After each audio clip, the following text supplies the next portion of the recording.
सुमुखं सुहृदं सुलभं सुखदं स्वनुजं च सुखाय ममोघशरम् अपहाय रघुद्वहमन्यमहं न कथञ्चन कञ्चन जातु भजे।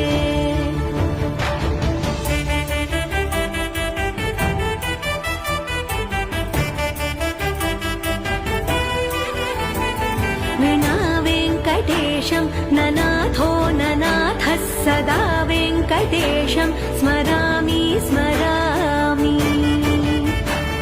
हरे वेङ्कटेश प्रसीद प्रसीद प्रियं वेङ्कटेश प्रयच्छ प्रयच्छ।